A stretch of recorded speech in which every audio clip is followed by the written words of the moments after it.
thank you all very much for taking some time. This webinar is focused on the Ohio River Valley, but the overarching theme of flood insurance in general. I've done a lot of national webinars. I've done a webinar after Hurricane Ian, and we're trying to take a more nuanced approach and apply flood insurance to your area, because when you're selling it to your clients and advising your clients, it's important to be able to understand your area, what you should be looking for, and different talking points that you can have available. So that's part of the reason we're focusing on Ohio River Valley for this webinar. With our team here, I will let everybody introduce themselves, but I guess I'll go ahead and start. My name is Alex. I am the Director of Commercial Lines Distribution at Neptune Flood, managing our non-residential apartment and condominium product in the 48 states plus DC that we operate in. Awesome. And my name is Shane Corcoran. I am the carrier partnerships lead here. So that essentially means I manage all of our digitally distributed products on the Attune side, whether it be our workers' comp, our Hiscox, GL, or PL, or Neptune Flood. So kind of all the nuts and bolts from that, from operations, production, risk management, all of that good stuff. Hey everyone, I'm Morgan. I am with Attune on the marketing side. If you have gotten an email from Attune, it's likely that I wrote it. So if you unsubscribe from us, I will take it personally. Just kidding. But I do write all the emails. I do like a lot of copywriting, design work, and I help out with the webinars here. So thanks for joining us. Thank you both. Well, let's go ahead and kind of dive into the Ohio River Valley. I was born in Pittsburgh, so the three rivers. You got the Allegheny, the Monongahela, and the Ohio River. Excuse my pronunciation. My family would be disappointed if I got any of those wrong, but the three rivers are definitely a common phrase in Pittsburgh, but have a major effect on the region, specifically the Ohio River Valley.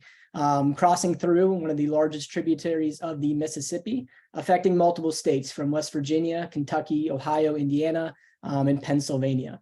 So we won't just be talking about Ohio today. We're going to be mainly talking about that region, and that's kind of where we're focusing in on.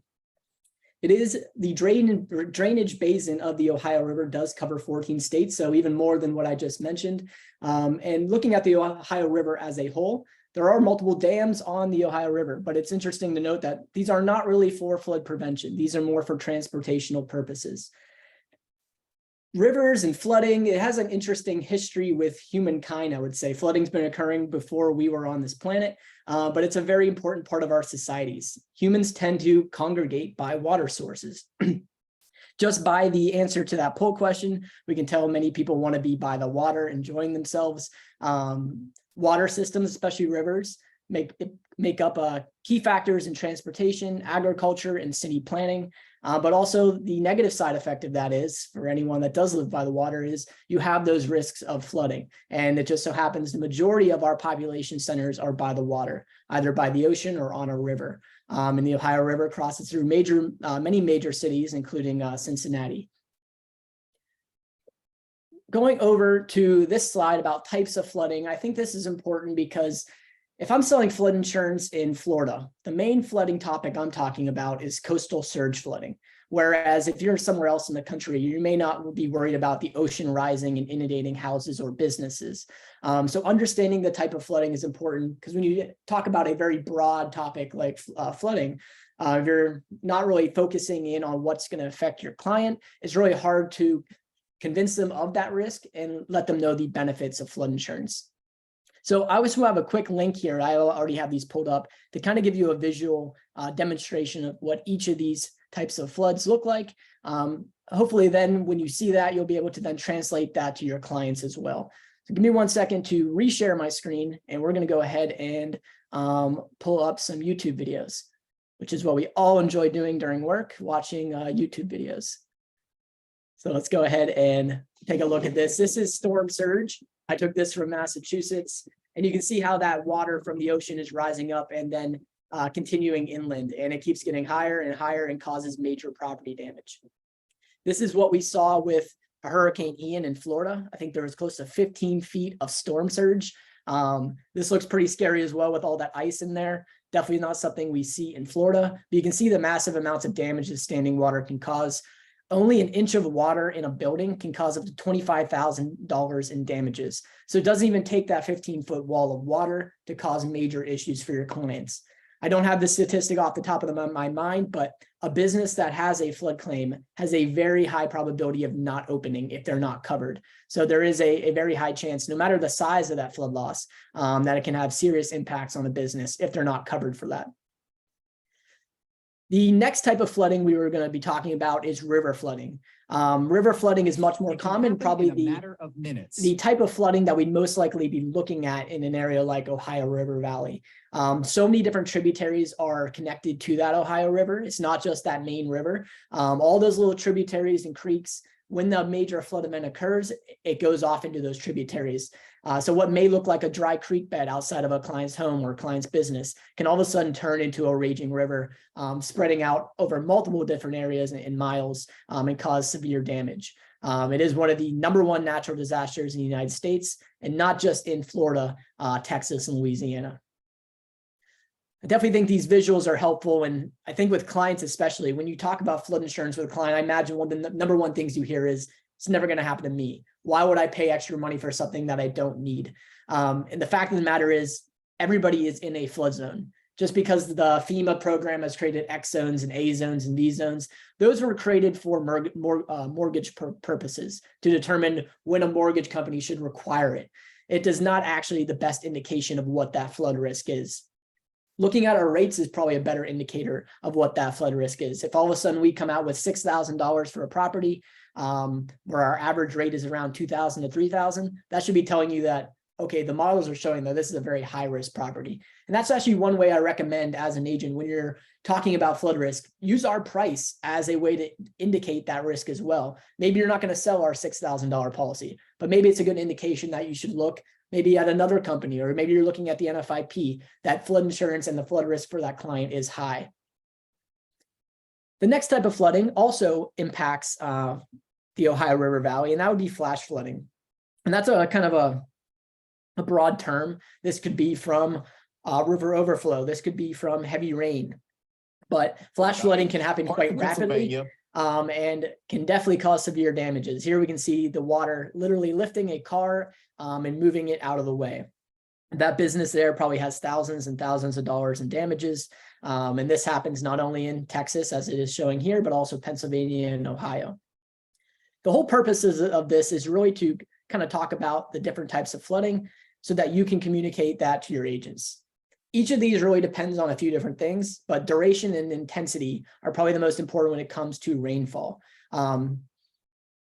For maybe a whole year, it may just be light rain and nothing may happen to that creek in the backyard. But then all of a sudden it starts raining for 24 hours and in very intense rain. And all of a sudden that creek that never has caused problems before can cause major issues for your client.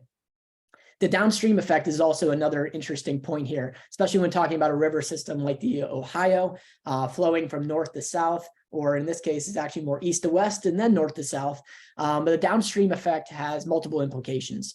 If we look at Hurricane Ian, part of the major flooding that occurred actually was not from the surge flooding. So in my area, when the hurricane came through, it dropped a lot of rain on the Orlando region. Not a lot of people in Orlando have flood insurance. It's kind of a separate topic there, but the rain that fell in that area went into the river systems and then caused a major wall of water to come down from north to south all over probably about 100 miles from Orlando down to Fort Myers in the Naples area, and caused major flooding along the Myakka River and other river systems. So it wasn't even the rain that fell there. It was rain miles and miles north of where it fell, and the downstream effect of that water coming down into the river systems caused massive floodings for people of Northport, Fort Myers, and Naples.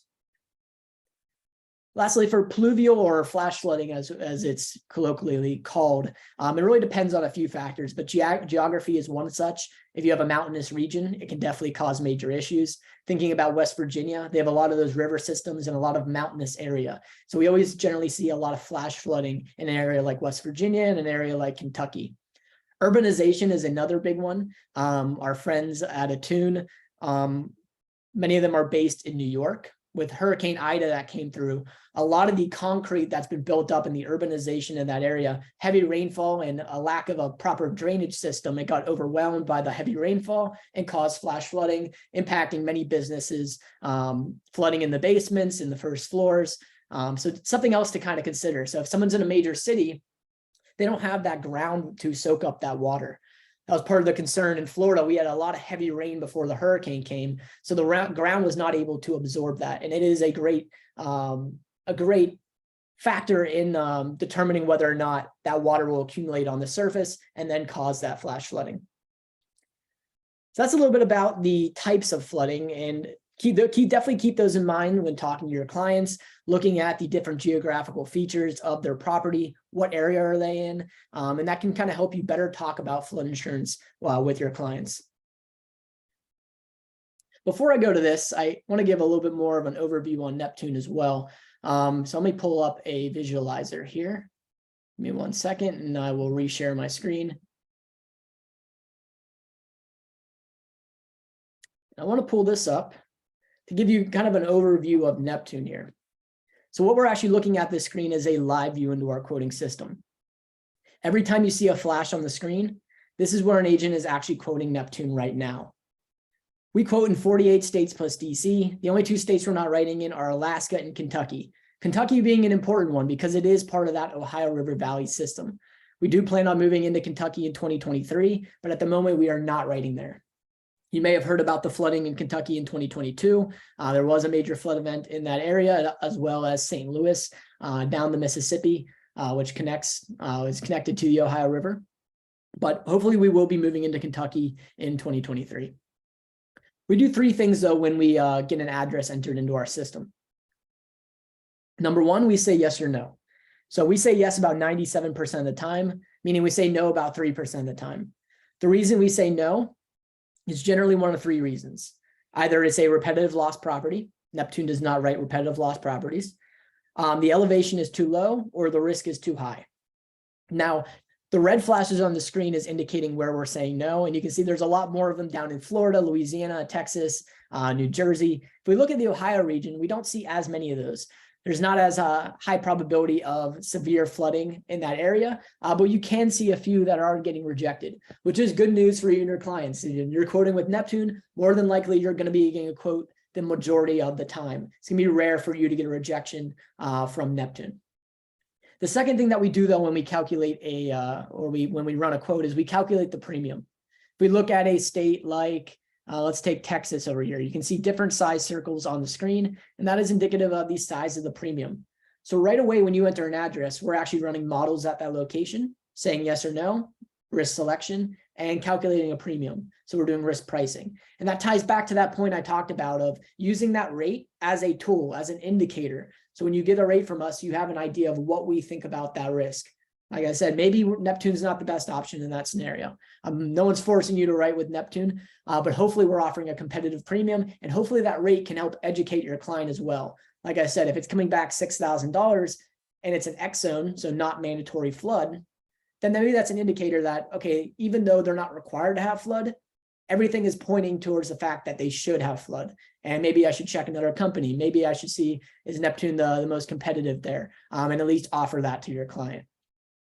The last thing that we do has to do with our capacity, and I think this is also important to talk about. Neptune is an MGU. We do not hold the risk ourselves, but we have 5 different capacity providers that we write with.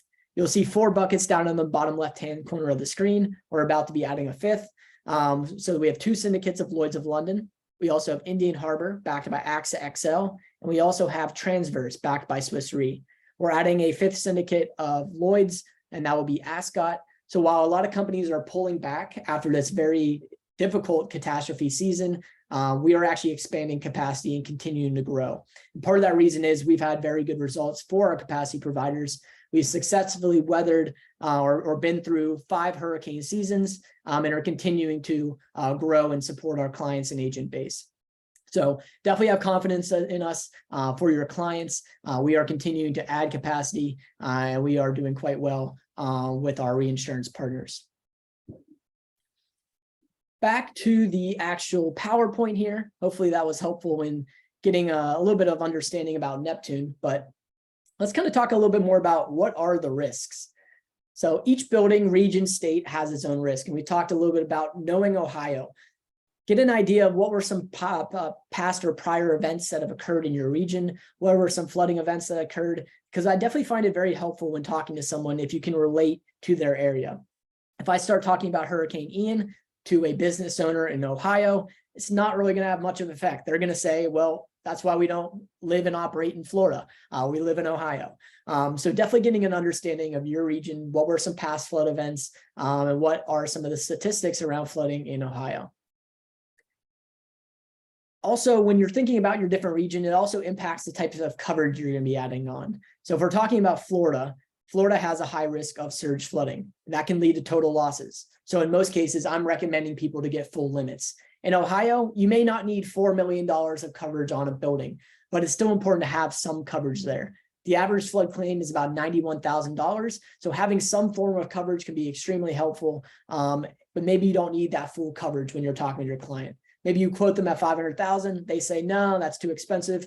Try quoting them at $100,000 or $200,000. That is perfectly fine. You can do that with Neptune, and you can quote a building worth $1 million. You can quote it at $200,000, and that is okay.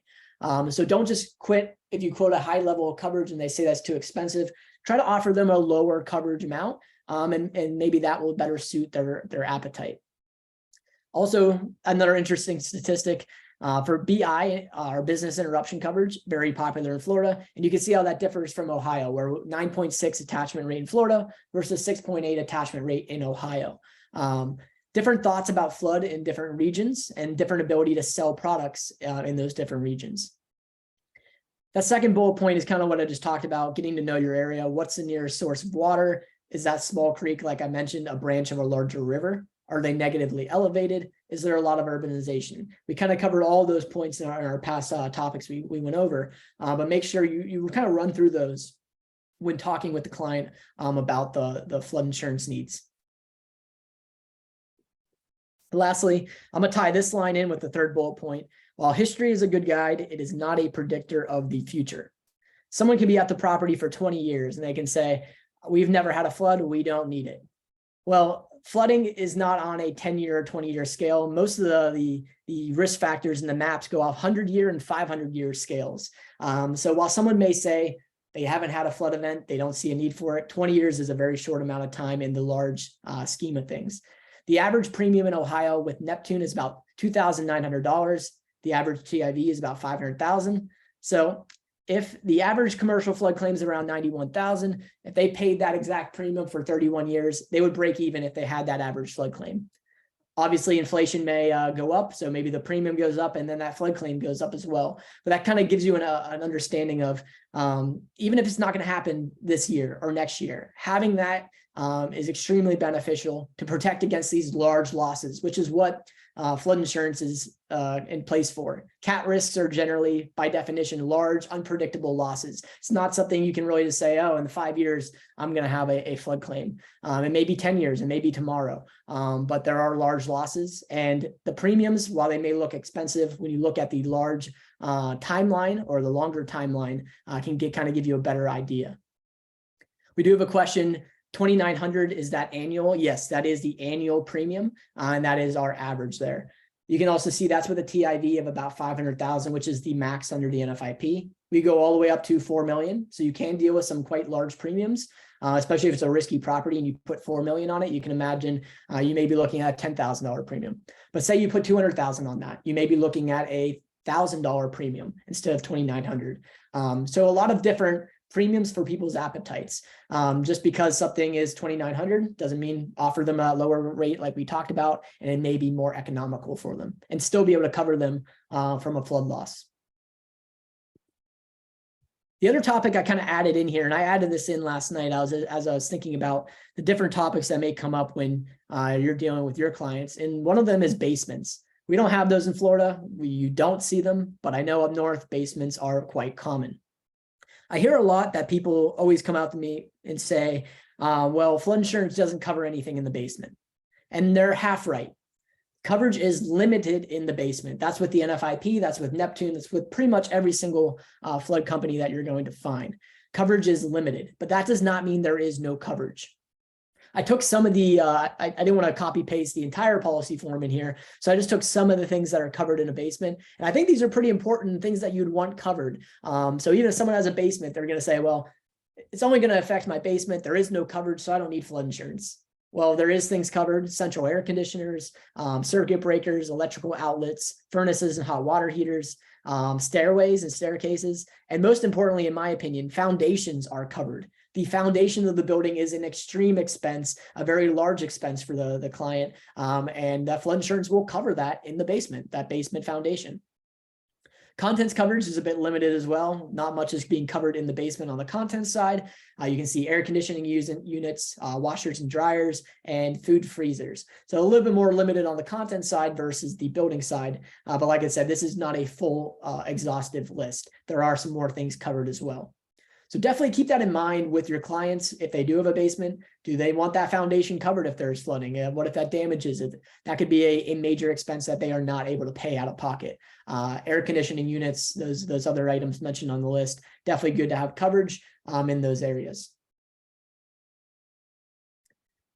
This next slide here is a little bit interesting. It's based on some weather systems, and it kind of ties into your region very well. La Nina and El Nino.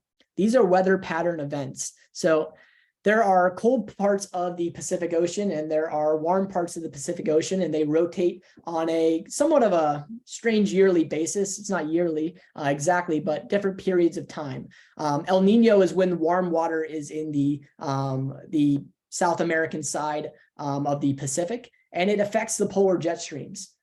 La Nina is when the warm water is in the Asian portion of the Pacific Ocean, and then there's cooler water down in the South American side. You may be wondering what this all kind of ties into, but weather patterns do have a major effect on hurricane seasons and on some other weather systems, like how wet is it going to be in the winter, or how dry is it going to be in the winter? Is it going to be a lot of rain? Is there not going to be a lot of rain? So if we look at La Nina causes that jet stream to cause wetter winters for the Ohio River Valley. I'm going to exit out of the PowerPoint here. Let me pull back. I have something in my notes section that I want to show you. In recent years, these are all the years for La Nina, where you've had wetter winters in the Ohio River Valley. They've been spaced out throughout the 19th and 20th century. And then as we get closer to the 2000s, we start to see it in 06, 07, 08, 09, 10, 12, 16, 17, 18, 20, and 2022. In rapid succession, we've had this La Nina weather event occur year after year, which is leading to a lot more rain in your region, where in the past, it was alternating with El Nino and you were getting some drier winters mixed in. We're starting to see a common thread of La Nina occurring more than El Nino. And this is really sped up. I mean, we can look at some of these other years and you can see some gaps there from 76 to 83, from 85 to 88, 89 to 95. And then starting in the mid 2000s, we see that year after year, we're starting to get these La Nina events, which, as we saw in this picture, does lead to wetter winters in both the Pacific Northwest, but in your case, in the Ohio River Valley. These are some broad geological events that most people aren't thinking about, but they do affect some of the flood events that are occurring in your region. For example, right now I'm trying to grow a garden. I have some tomatoes and some onions and some basil in the back, but it's not raining at all in Florida this winter. In the past couple of winters, we really have not had rain during the winter months. After hurricane season, it just dries up and we don't get much rain at all. And if you know about La Nina and El Nino, then you kind of get an understanding of why that is occurring. So I thought this was interesting. It tied in well for the region, and hopefully this is gives you some explanation on why you may be having some more rain than usual. So let's go back to the slide here. I believe I'm going to go ahead and pass this over to Shane, and Shane's going to give us a little bit of a walkthrough of, so how do we quote flood in the Attune system? What does that look like? And he'll be able to walk us through that, and then he'll pass it back to me after to go through the Neptune side. Awesome. Thanks, Alex. Yeah, like Alex mentioned, now that we're all experts in flood, we wanted to show that not only is it great to have all this information, but it's actually extremely easy in the Attune system. It's a quote. I hope it came through. Sorry, I have there's a pop-up. Is my screen sharing, correct? Yes, it is. Okay. Yeah. So through the Attune portal, right now it's only set up for the commercial flood product, but that doesn't mean you can't write residential or any other product that Neptune writes. By an appointment with Attune, you have access to every single product that Neptune offers, and I'll show you how you can get to those other ones. But let's first start with commercial, since that is typically our focus. Once you log in, it's really as simple as all you need to do is create an account. Let's see here. Our system is great as long it can actually fill in most of the address for you, even if you have bits. It's not 100% accurate, but it tries its best. And I'd say it's 85% accurate, which is great. Restaurant. So what we can do here is, if you're only coming to Attune for a Neptune flood, that's great. But we also make it extremely easy for you. Say you want to come for a BOP, and we'll get into more why this is important later, because there's actually incentive going on in your area. So it's a great time to try this out. But say you're coming for an Attune BOP, you would click get a quote. You would go through the normal process that I hope you're all very familiar with, is to go through a quote. So I'm not going to go through it now for the sake of time. But just by creating the account and doing the BOP, what our system does is it automatically pings the Neptune Flood API. So right after the BOP that you completed, you can see a premium indication just for that location for flood. What you do from here is click Visit Neptune and go to quote. Or what you can do is, say you just needed the workers' comp, the GLPL, or you came for a BOP, but you were like, oh, I actually want to double check on another flood quote that I've done before. You can click See All Quotes and Policies. And what this will do is I'm in staging right now, so I think there's an error. Gotta love these little hiccups. But what it will do is it will bring you to the homepage of Neptune. And that will let you search based on the insured name or the address. And I can show you that as well. But I wanted to go through this one more time to show how very simple it is to get a Neptune quote if you're just here for Neptune flood. So Duchesne flood 4. So I'm not very creative with company names. So here we go. Restaurant. Just scroll down to flood insurance here. Click get a quote. This will give you some information, some high-level information that you might need to know. Maybe you forgot your commission rate, things like that. We give you a couple tips and tricks here. Obviously, the option to learn more if you'd like to, which will bring you to our help center. But by clicking Continue to Neptune Flood or Continue to Neptune Quote, this will bring you into the quoting system. It is on the Neptune side, but this will basically fill in most of the information that you entered, as you can see here. And you'll have to just enter a few more details, and then it will generate a quote. Before I pass it to Alex to really go through this section, I also want to show what you can do to get, say this is a personal home or personal lines. All you need to do after creating the account and getting to the Neptune portal is click on the top left to the Neptune agency portal. This is actually the page it will bring you to if you click View All Quotes and Policies. So as you can see here, you would just enter in the quote number that you already had or the insured name, and that would let you get back into that quote to make any edits that you need to do or anything like that. Or just view the status of the policy, say, double check if the insured had paid, see if an endorsement had processed, etc. But if you wanted to get to, say, the personal lines product, you would enter in the address here. Street, Cincinnati, Ohio. Pulls the location, click OK. And then this is where it brings the offering of all of the Neptune products that are offered. So right now, the Attune focus is on small commercial business. So that's why we have prioritized creating the API system for just the commercial side first. But we also understand that your clients may have other needs. And if you're a personal lines broker, we want to make sure you have access to these products as well. So that would be the process to getting to like I said, the residential flood product, commercial condo building, or residential condo building, you name it. You can see them right here. And from there, I will pause to let Alex finish going through the actual Neptune side of quoting. Thank you, Shane. We do have a question. Can customer use premium finance? Technically, yes, but I would definitely check with your premium finance company. A lot of premium finance companies don't generally like flood insurance because of our stricter cancellation reasons. We follow the same cancellation reasons as the NFIP. If you do premium finance it, we just want to have a copy of that premium finance agreement. And we also want the premium finance company listed as an additional interest on the policy. But definitely talk with the premium finance company, make sure that they're okay with the flood policy.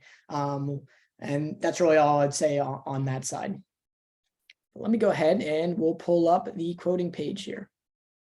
Give me 1 second. Get the quote pulled up.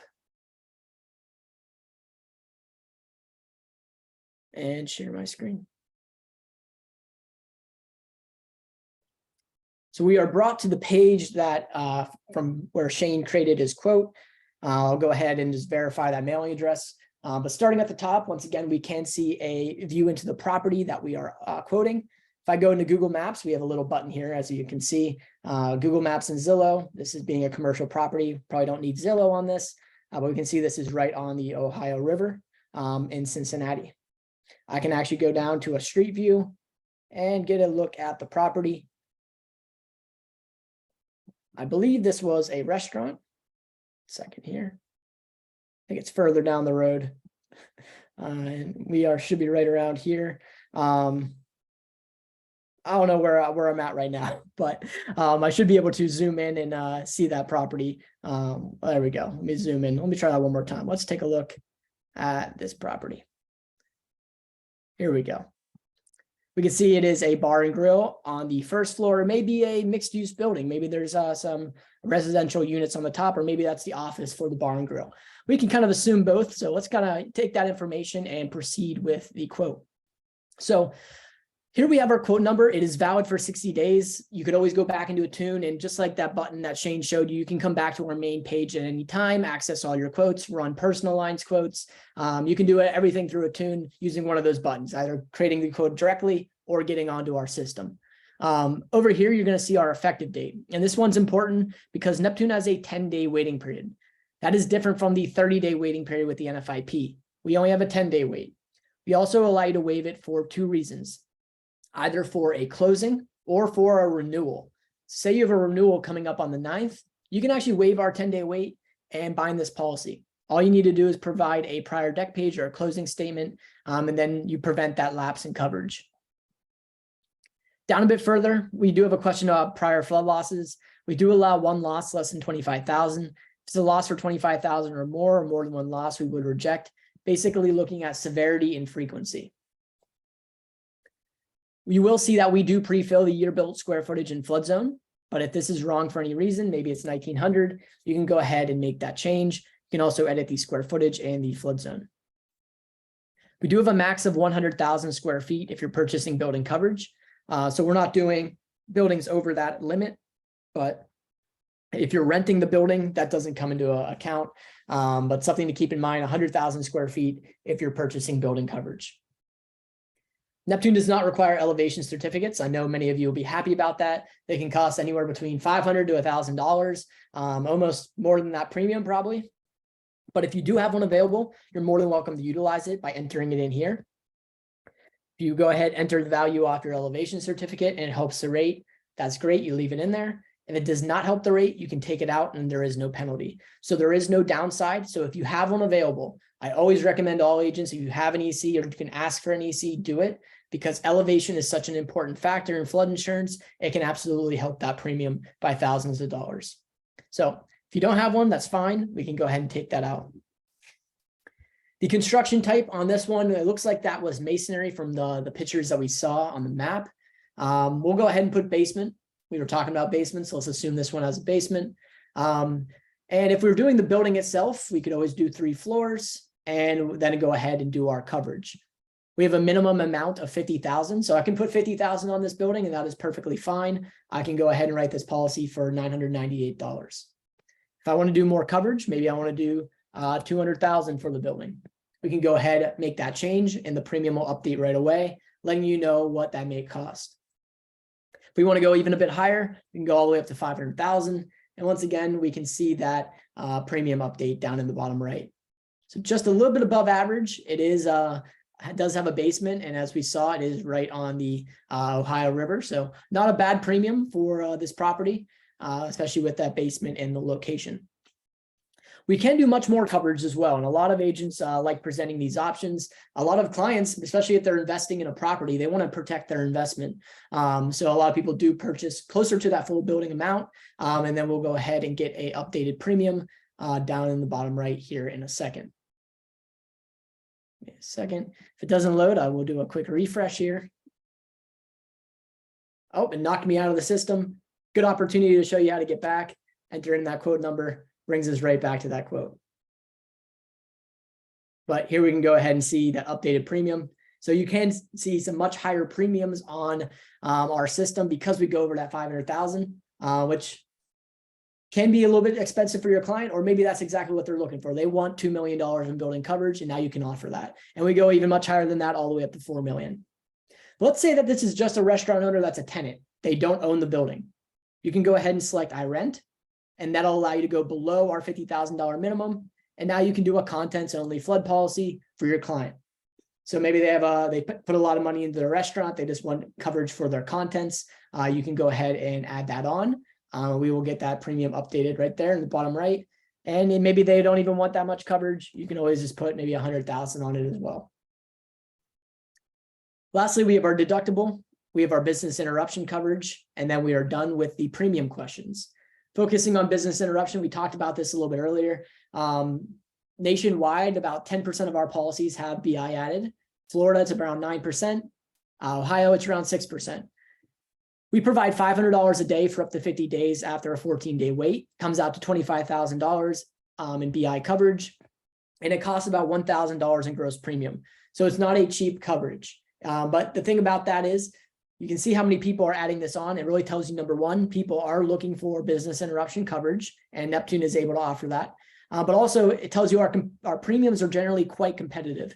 Agents are able to add $1,000 in gross premium on because we're already saving money on the actual core coverage. That's the main two reasons I see agents adding this on. I'll go ahead and just leave that there. At this point, all we need to do is enter our named insured, primary contact for the named insured.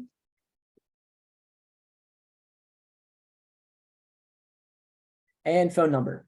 And I'll put my phone number here so you can see that as well. That's my email, that's my phone number. If you have any accounts that you need assistance with, you're always welcome to reach out. We have our mailing address. We could add additional interest and lien holders, and then we can go ahead and view our quote. Here on the quote, we're going to see a breakdown of the coverage and the premium. Your agency information will pull in. We'll pull your agency contact information, and it'll be right below here. And then on the second page, you're going to see this wording stating that we meet all the mandatory requirements for private flood. We are bank acceptant flood insurance. Now, I know you all are focused on commercial. If anyone does residential, I do just want to put it out there that the FHA is about to allow private flood for the first time. That is opening up on December 21st.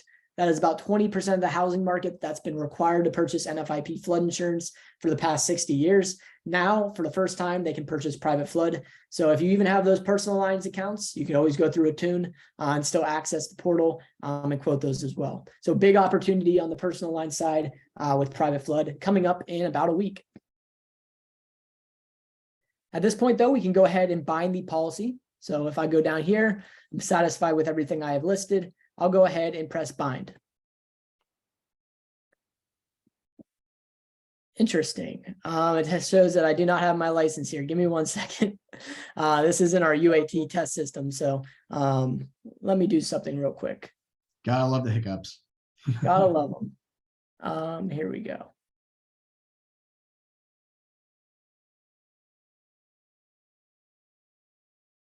Actually, I think I know what's wrong here. There we go.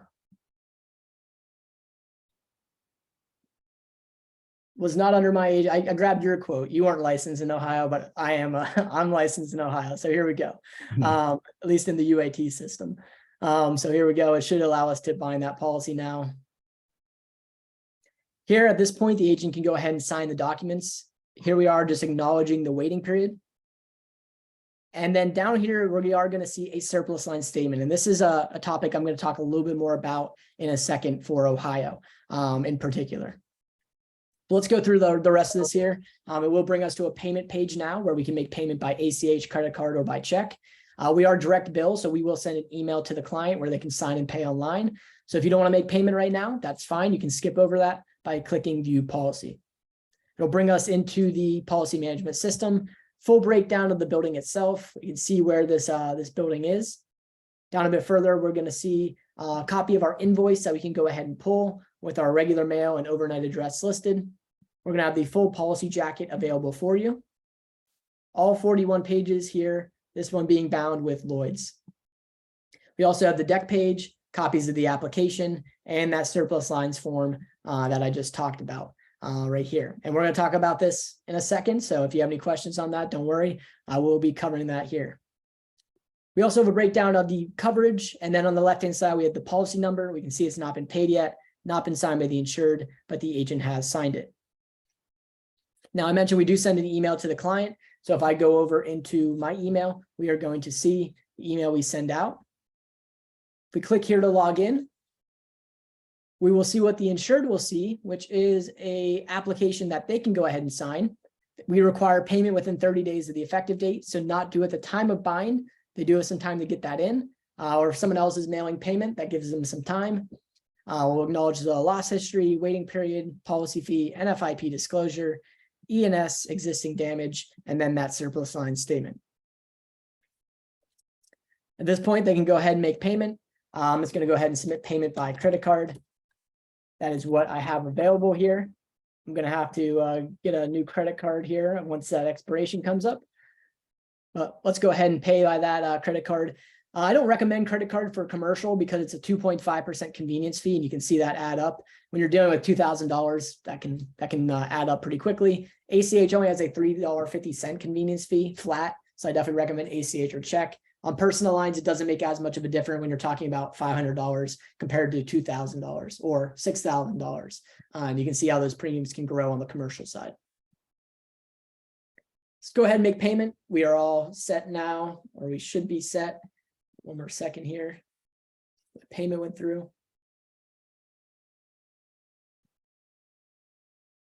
Well, it's giving me another one of those hiccups, but we can go ahead and we will have made payment, and a receipt will generate as well. If you ever run into issues, our UAT system is where our tech team is making all the changes and improving the portal. So if you ever run anything like that, very highly unlikely in the actual production, but reach out to us. We're always happy to help. We have a 24/7 chat bot down here to answer any question that you may have. And then we also have a full support team at support@neptuneflood.com. Now, I'm going to exit out. We're going to go back to the PowerPoint.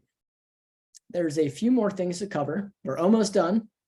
And let's go ahead and pull that up. The surplus lines form. So Ohio is an interesting state. They are one of the states on the E&S side that do require declinations. A lot of agents are afraid of these. They don't like having to do declinations. They don't like having to fill out these forms. If you're in Pennsylvania, there are no forms you have to fill out. There are no declinations. You just can bind the policy right then and there. If you're in West Virginia, same case. If you're in Michigan, it's just a form that you sign stating that you told them it's surplus lines. In Ohio, we do require declinations, or we don't require it, but the state of Ohio does require declinations. It's one of the few states is a little bit stricter on that. I want to cover some things that I think are misconceptions about the DE form. People think that when you get a quote from the NFIP, that automatically excludes your ability to quote private flood. The NFIP and all the write your own carriers for the NFIP, I'm talking about State Farm, Geico, Nationwide, they all write the NFIP product. The NFIP product is not admitted. It is not an admitted product. it is a separate column entirely. You have non-admitted E&S like Neptune, you have admitted product, and then you have the NFIP. They are a separate federal program. They are not subject to the DOI of Ohio because they're a federal program. So just because you get a quote from State Farm for the Write Your Own flood product, that is not a admitted flood product that they're offering, and that would be a rejection. They're not able to offer an admitted product. Now, you may be wondering who does offer admitted products in Ohio. You may have a better idea about that than me, but I do have a link that I can actually put into the chat bot here. Into the chat box here. Let me go ahead and share this. This is the filing for Ohio. We can see some of these companies here. The majority of them being excess flood. Excess flood is different than primary flood. We offer primary flood for your clients.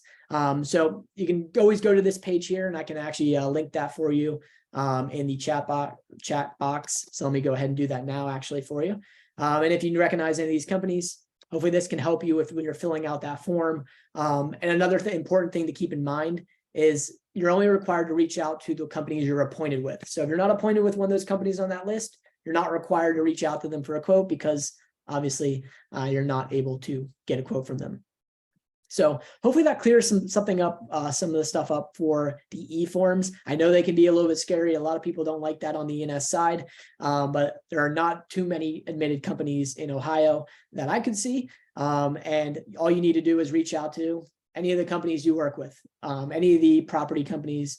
If you get a declination on the flood, you are all set in Ohio, and you don't even need to worry about that in Pennsylvania, West Virginia, or Michigan, and many other states. They don't require that. Ohio is just one of those strange ones that does require it. And we built that into the system for you, so you'll have that document right there on the ready. Last slide I have here for you today is Neptune best practices, how to sell. We covered some of these today, but it's important to go back over them. Keep these in mind when talking with your clients. Flood insurance is one of the least bought products out there when you look at the uptake rates. I think in Florida, the rate is about 20% of people have flood insurance, which is absolutely insane considering we're surrounded by water on three sides and it rains all summer. But that just shows you that it is a difficult product to sell for some people. But being educated on the product and being able to talk to your client about their risk will really help you sell flood. And with our technology partnered with Neptune, you can now offer flood on a more consistent basis. Back in the day, it may have taken you 30 minutes to run a flood quote or even longer. Now you can get a flood quote in less than 1 minute. If you start thinking down the line on that, you can start offering flood on any BOP or any homeowners and really grow that side of your business, which may have not gotten much attention in the past. So first bullet point, know your area, geography and history. Do they have a river system in their area? Are they on the Ohio River? Are they connected via tributary? What is the history of your area? Has there been prior flood events? And even if there haven't been, is there a possibility for such? Is there that river system that we're talking about? All it takes is one heavy rainstorm to cause a lot of serious damage. Definitely start forgetting mandatory versus non-mandatory.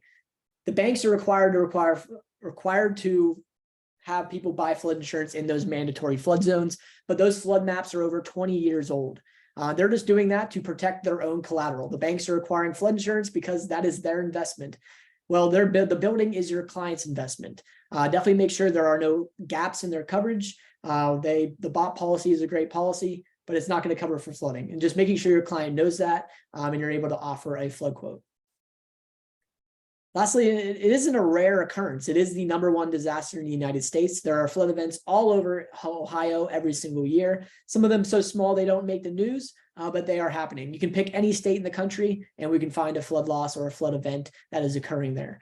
Flooding is not like wildfires where it's very regionalized out west and in some other parts of the country. Flooding is happening all over. Playing the tape forward is a valuable sales technique. So your client doesn't buy flood insurance. What happens when there's a rainstorm? Maybe they don't get flooded, but they don't have that peace of mind. Maybe they do get flooded and they have a $90,000 claim. Do they have $90,000 to pay that back? If they don't, will they be able to restart their business? How long will it take for them to get back up and running? going through that thought process and that occurrence of events is really important because it is an abstract topic, insurance in general. You're selling a promise to people. You're not selling a physical product like an iPhone.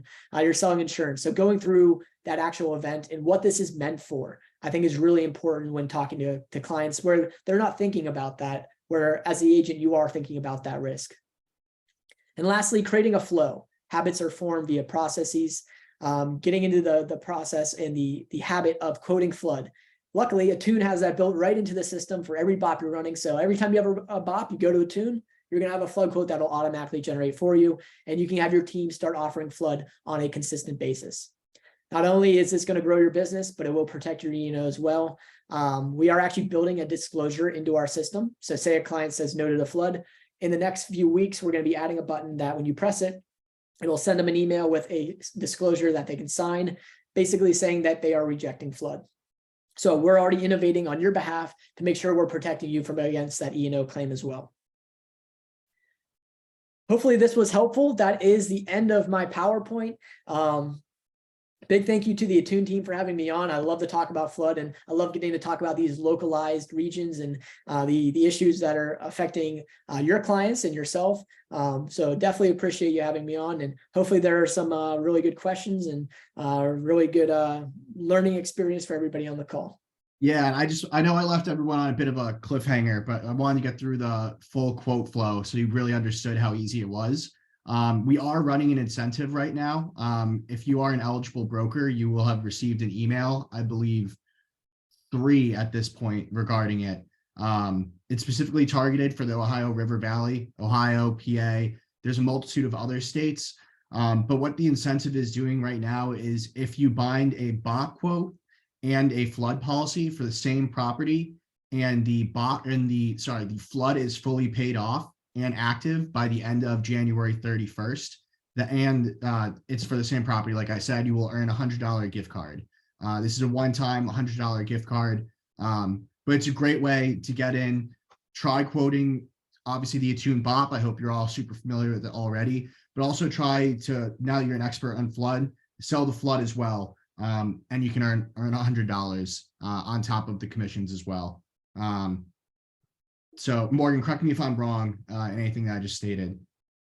No, you were right. And I was also going to add that if you happen to have a BOP or a Neptune flood policy bound in those eligible states, you can then add, if you want to bind that additional part of the bundle onto it, that would also be eligible for that $100 gift card. Yeah, absolutely. Thanks for bringing it up. That is a great promotion. I think that ties into that process we just talked about, getting into that habit of offering it and closing that protection gap for your clients. And I think this is a really a great way to do that. And I'm excited to partner with us on this promotion. Yeah. Well, thank you, Alex. It's always a pleasure. I know I learned a bit. And thank you all for joining. I don't know if we want to wait a couple minutes for questions, or Morgan, if you want to close it out. I know this is recorded, so everyone will receive it after the fact as well, to go back and reference. We have about 2 minutes. If anyone has any questions, feel free to ask them. Definitely don't want to leave you hanging on that, but always feel free to reach out to the Attune team or myself, and I'm sure we can help you. But got about 2 minutes here before 2. So if anyone has any questions, feel free to put them in the chat box.